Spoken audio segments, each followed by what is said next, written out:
Hallelujah.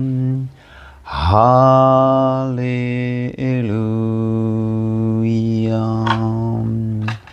Hallelujah.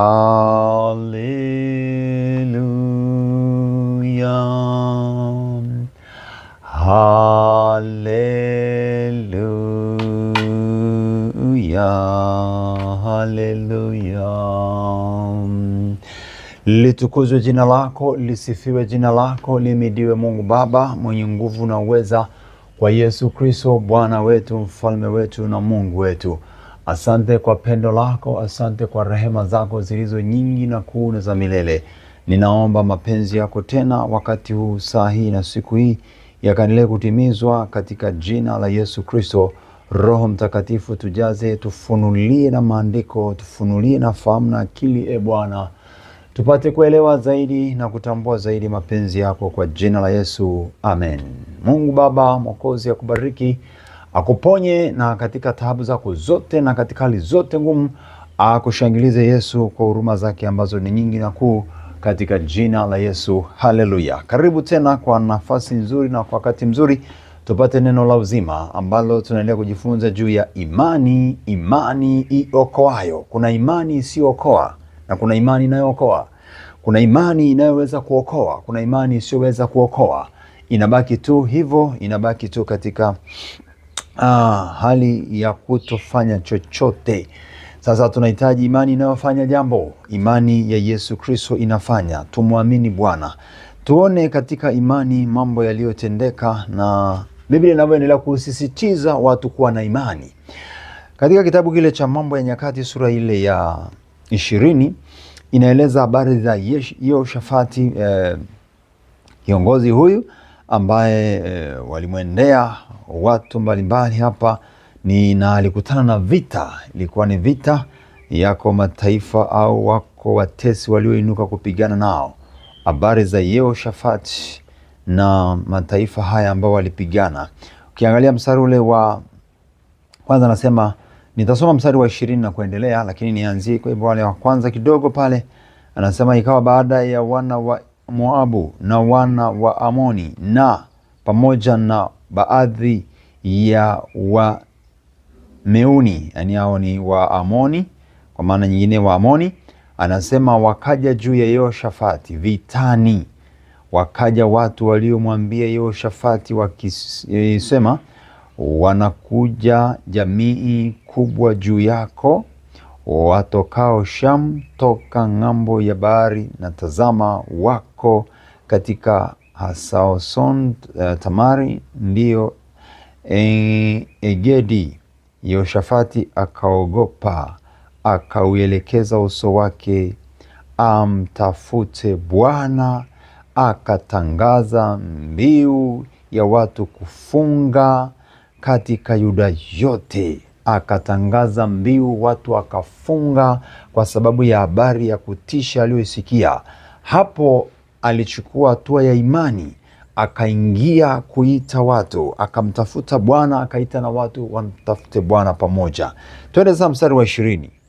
Kuanzia wa 20 tena. Wakaamka asubuhi na mapema. Nake vita ilikuwa inaendelea sasa. Wakaamka asubuhi na mapema, wakaenda nje katika jangwa la Tekoa. Nao walipokuwa wakitoka, Yehoshafati akasimama akasema, nisikilizeni enyi Yuda, nanyi wenyeji wa Yerusalemu, mwaminini Bwana Mungu wenu, ndivyo mtakavyothibitika. Waaminini manabii wake, ndivyo mtakavyofanikiwa. Haleluya, inafurahisha sana. Naye alipokwisha kufanya shauri na watu, wakaweka wale watakao muamini Bwana, na kumsifu katika uzuri wa utakatifu, wakitoka mbele ya jeshi na kusema, mshukuruni Bwana, kwa maana fadhili zake ni za milele. Nao walipoanza kuimba na kusifu, Bwana akaweka waviziao juu ya wana wa Amoni na Moabu na wa mlima Seiri waliokuja juu ya Yuda, nao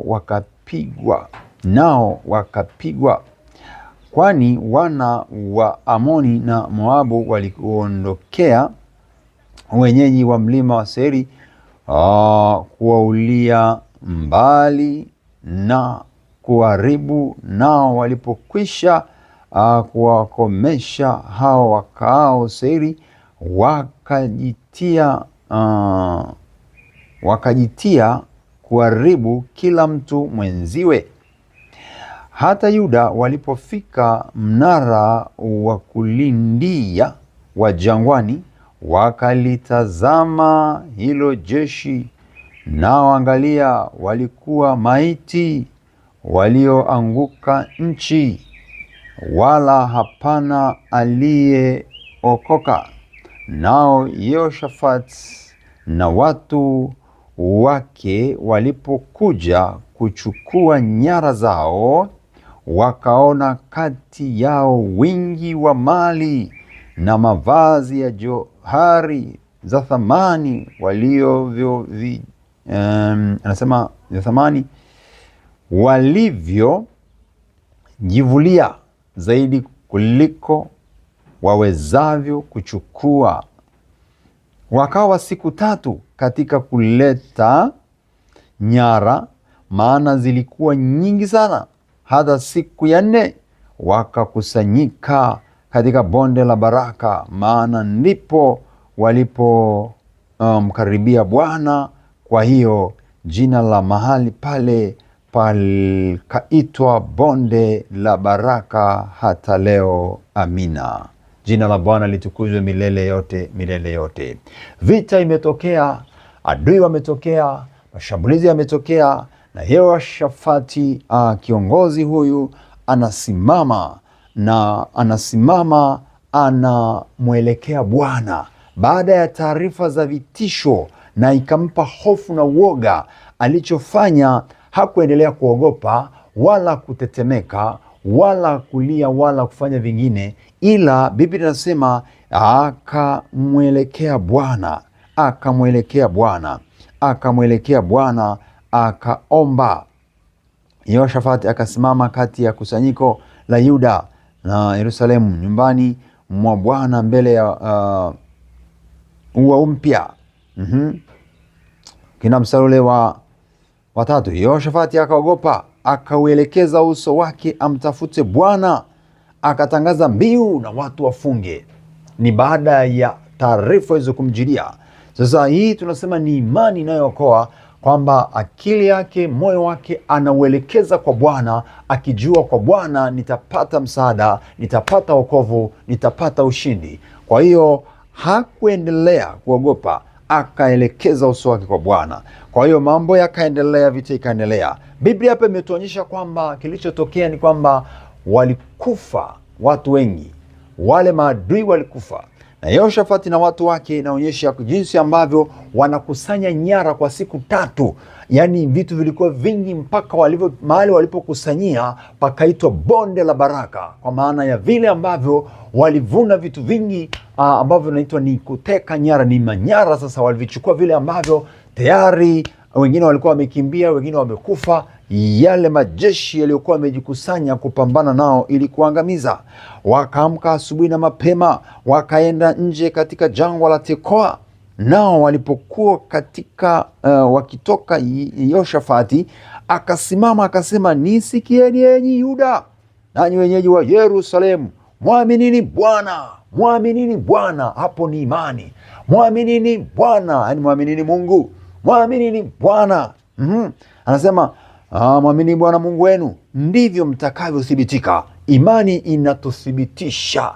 Imani inathibitisha kwamba uko na Yesu, na Yesu anakupigania, na Yesu anakushindia. Wacha imani kuthibitishe. Yeye mpendwa huyu, kiongozi huyu, mtumishi huyu akawaambia Yuda na watu wa Yerusalemu, nyamazeni, tulieni, mwaminini Mungu, alafu ndivyo mtakavyothibitika.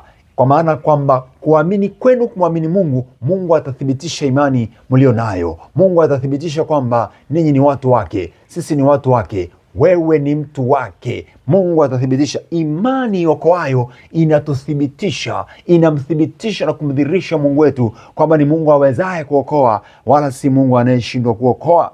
Haleluya sana milele. Akaambia, mwaminini Mungu wenu, ndivyo mtakavyothibitika. Imani itathibitisha kwamba hakika Mungu yuko nasi. Akaongeza cha pili akasema, waaminini manabii wake, yani manabii wa Mungu, ndivyo mtakavyofanikiwa.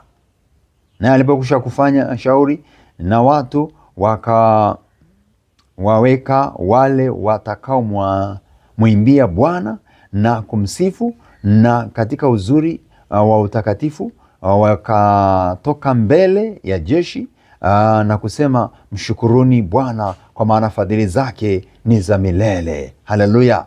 Na alipokwisha, narudia mstari wa 21, naye alipokwisha kufanya shauri na watu, akaweka wale watakao mwimbia Bwana na kumsifu, wakamsifu akisema, mshukuruni Bwana, kwa maana fadhili zake ni za milele, na mambo makubwa yakatokea. Kwa hiyo anasema, mwaminini Mungu, aminini na watumishi wa Mungu, manabii.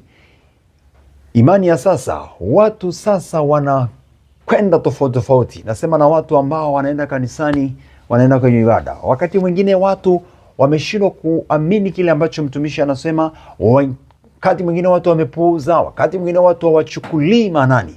Biblia inatuonyesha na kwamba baada ya kufanya hivyo walipata ushindi mkubwa. Amini unachosikia kutoka kwa mtumishi wa Mungu. Mtumishi ambaye ni wa Mungu, kwa sababu watumishi pia wa uongo hapo. Sasa anasema wale watumishi wa Mungu kweli, ndani yako, imanini kwako, moyoni mwako utashuhudia kwamba huyu ni mtumishi wa kweli, huyu ni mtumishi wa uongo.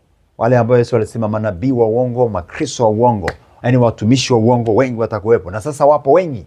Sasa kwa makini pia na madhabahu unayoenda, mahali unapoenda, hakikisha ni mtumishi wa kweli wa Mungu au ni mtu mwenye michanganyo ya ajabu ajabu. Kuna vituko vya ajabu sana sasa hivi. Naambiwa kuna sehemu ambako watu wanaweza wakaenda kufanya vituko vya ajabu, alafu wakarudi ikaonekana kama vile wamekuja na nguvu za Mungu, kumbe wamekuja na nguvu za adui. Ni ajabu sana. Unakutana na unapoingia kushuhudia habari njema za Yesu, unakutana na mtu anakuambia hamna lolote. Mbona hata watumishi hao mnaosema wakubwa wengine, mbona tunawaona kwenye mambo ya giza? Maanake kuna wanaoenda kuchukua nguvu kwenye vitu vya ufalme wa giza. Huyo ni mtu unamshuhudia, anakuambia mbona tunawaona na wengine tena wanaonekana ni watumishi wakubwa, wanakuja kwenye mazingira yetu, mbona nilikuwa pamoja nao? Ni aibu sana. Sasa Biblia inatuambia tumwamini Mungu, tuamini na watumishi wa Bwana. Tuamini kwa sababu watumishi wa Bwana wametumwa na Bwana, wanabeba ujumbe wa Mungu. Anasema mwaminini Mungu, waaminini manabii zake, ndipo mtakavyo thibitika. Alafu la pili nasema ndivyo mtakavyofanikiwa. Ili ufanikiwe lazima usikilize ujumbe ambao unausikia sasa, uupokee na usonge mbele, uamini, uchukue, uingize katika matendo, sababu imani na matendo. Imani okoayo inaambatana na matendo. Onyesha matendo kwamba umesikia, umeamini. Maana yake sasa unaposikia, chukua hatua ya kufuatilia na kuendelea kufanya ambavyo neno la Mungu nakuelekeza kupitia watumishi wa Mungu. Anasema mwaminini Mungu, ndivyo mtakavyothibitika. Alafu waaminini watumishi wake, ndivyo mtakavyofanikiwa. Ili ufanikiwe, sikiliza kutoka kwa watumishi wa Mungu ambao Mungu amewaweka, kwa sababu Mungu anakuja kwa mwanadamu kupitia mwanadamu. Ndio sababu hata yeye aliuvaa ubinadamu alipotujilia kutuokoa. Na hivyo sasa amewaweka watumishi ambao watakujia. Imani iokoayo, imani pamoja na matendo. Weka imani kwenye matendo, weka imani yako kwenye matendo. Imani iokoayo. Wakaokolewa watu na mikono ya watesi, wakavushwa mahali ambao palikuwa pagumu. Yehoshafati na watu wake, watu wa Yuda na watu wa Yerusalemu, wakamshangilia Bwana kwa namna ya kipekee sana, wakashinda kwa kishindo kikubwa. Na Yehoshafati na watu wa, nasoma mstari wa 25, nao Yehoshafati na watu wake walipokuja kuchukua nyara zao, wakaona kati yao wingi wa mali na mavazi na johari za thamani, sio za kawaida, walivyojivulia zaidi kuliko wawezavyo kuchukua. Wakawa siku 3 katika kuteka nyara, maana zilikuwa nyingi sana. Yani mpaka maanake naweza kusema ni mibaraka mpaka wanashindwa kubeba. Haleluya sana. Mstari wa 27, kisha wakarudi kila mtu wa Yuda na Yerusalemu na Yehoshafati mbele yao, ili kurudia Yerusalemu kwa furaha. Imani iokoayo itakurudisha na furaha. Imani iokoayo itakupatia furaha. Imani iokoayo itasababisha mibaraka mingi mingi itakujaa, itakujiria kwa jina la Yesu wa Nazareti. Haleluya. Anasema kwa furaha, kwa kuwa Bwana amewafurahisha juu ya adui zao. Mwaka huu Bwana ukatufurahishe juu ya adui zetu. Haleluya. Bwana akufurahishe juu ya adui zako. Bwana atufurahishe juu ya adui zetu. Kwa imani tunaokolewa. Mungu atufurahishe. Mungu atuinue na kutufurahisha. Tuone furaha ya kweli, ushindi wa kweli. Kwa imani ya Yesu Kristo tunashangilizwa na Bwana. Bwana akawafurahisha. Kisha wakarudi kila mtu wa Yuda na Yerusalemu na Yehoshafati mbele yao, ili kurudia Yerusalemu kwa furaha, kwa kuwa Bwana amewafurahisha juu ya adui zao. Wakafika Yerusalemu wenye vinanda na vinubi na mapanda kwenda nyumbani kwa Bwana. Ikawa hofu ya Mungu juu ya falme zote za nchi, waliposikia kuwa Bwana amepigana juu ya adui za Israel. Ikawa hofu na kwa wengine sasa wakajaa hofu. Walifikiri wataangamizwa, lakini hofu ikawajaa, ikawaenea. Sasa wakaona jinsi Mungu alivyotenda. Imani iokoayo. Mwamini Bwana, endelea kuweka imani. Weka imani katika Yesu. Weka imani, endelea kumwamini Bwana zaidi. Imani katika Yesu Kristo inatuokoa kwa nguvu na wala si kwa udhaifu, kwa nguvu. Angalia Marko 11. Wakarudi kwa furaha, wakimtukuza Mungu, wakishangilia kwa furaha, na baraka nyingi wamevuna, vitu vingi wamevuna, kwa sababu Mungu alikuwa upande wao. Mungu alisimama nao. Imani. Kumbuka Yehoshafati mwanzo aliingia kwenye maombi, akaita watu, wakafunga na kuomba. Maombi ya kufunga na kuomba ni muhimu sana. Marko 11:21. Maombi pamoja na imani. Maombi pamoja na imani katika Yesu Kristo. 11:21 hadi 24. Marko 11:21 anasema hivi, neno la Mungu hapa. Anasema habari njema kabisa hapa. Marko 11:21 hadi 24 inasema hivi. Nianzie 20. Na asubuhi walipokuwa wakipita, waliona ule mtini umenyauka toka shinani. Petro akakumbuka habari yake, akamwambia, Rabi, tazama mti ulioulaani umenyauka. Yesu akajibu akamwambia, mwamini Mungu. Amini nawaambia, yeyote atakayeuambia mlima huu, ng'oka ukatupa baharini, wala asione shaka moyoni mwake, ila aamini kwamba hayo asemayo yametukia, yatakuwa yake. Kwa sababu hiyo nawaambia, yeyote myaombayo mkisali, aminini ya kwamba mnayapokea, nayo yatakuwa yenu. Nanyi kila msimamapo na kusali, sameheni mkiwa na neno juu ya mtu, ili na Baba yenu aliye mbinguni awasamehe na ninyi makosa yenu. Amina. Yesu anarudia neno lile lilo katika Agano la Kale, anasema, aminini Aminini, mwaminini Mungu.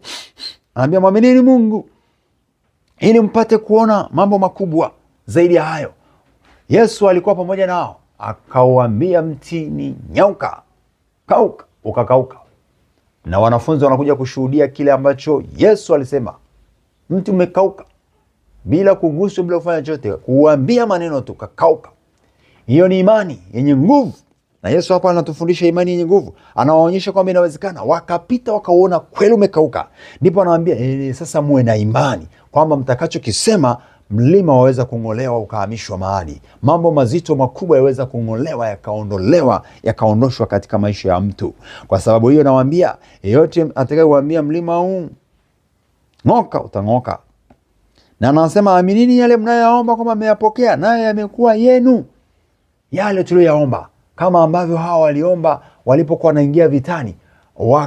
Yoshafati anawaambia aminini, muaminini Mungu, aminini na watumishi wake Mungu kwa yale mliowahi kuyasikia na mtakayoyasikia sasa. Aminini na ushindi mtauona, mtathibitika. Imani itakuthibitisha, imani itakuhakikisha, imani itathibitisha uweza wa Mungu wetu Yesu wetu uliyemwamini. Na iwe hivyo sasa katika jina la Yesu Kristo. Endelea kuwa na imani, rudi katika imani, amini yale uliyoyaomba, umepokea na yamekuwa yako. Ndivyo Yesu anavyosema. Anasema Yesu, aminini kwamba mlioyaomba yamekuwa.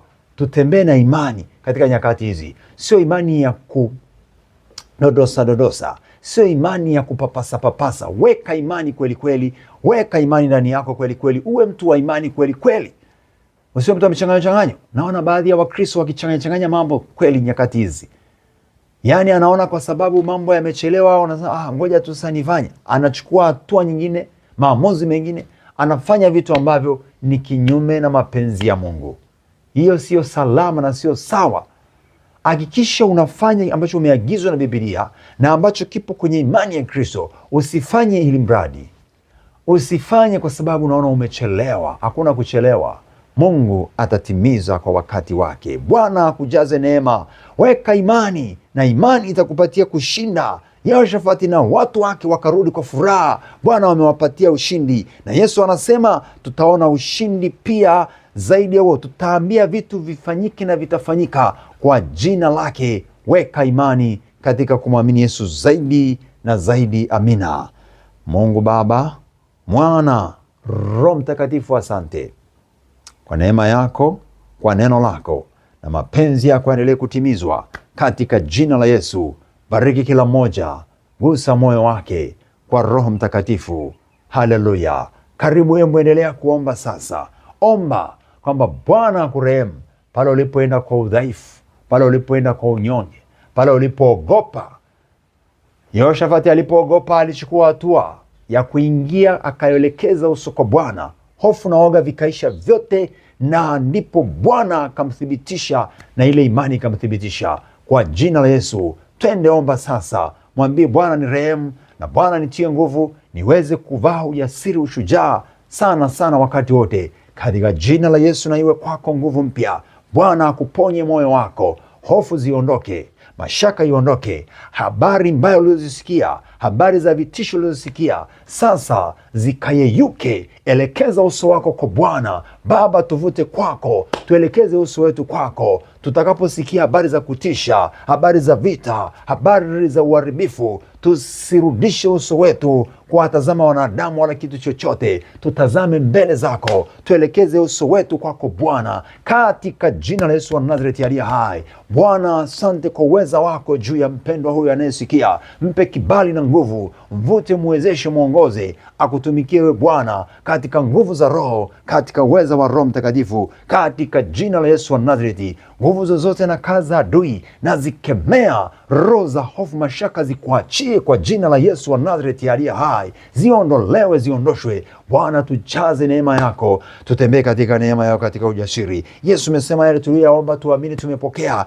naye yamekuwa yetu, na kwamba yanakwenda kutendeka, yanakwenda kufanyika katika jina la Yesu wa Nazareti aliye hai. Asante kwamba yanakwenda kutendeka sasa, nasi tutapokea baraka tele, mavuno tele katika jina la Yesu. Baraka za Bwana zikujaze na nguvu za Bwana zikujaze mpendwa. Endelea kuomba, endelea kuomba, endelea kuamini, endelea kuamini. Weka imani zaidi zaidi zaidi kwa Yesu katika jina la Yesu. Baba, mpelekee msaada mtu ambaye ana ugonjwa, ana huzuni, ana angaiko ndani ya moyo, ana mashaka na matatizo yanayomsumbua na yanataka aache imani. Kwa jina la Yesu, hakuna kuacha imani, hakuna kuondoka katika kuamini kwa Yesu.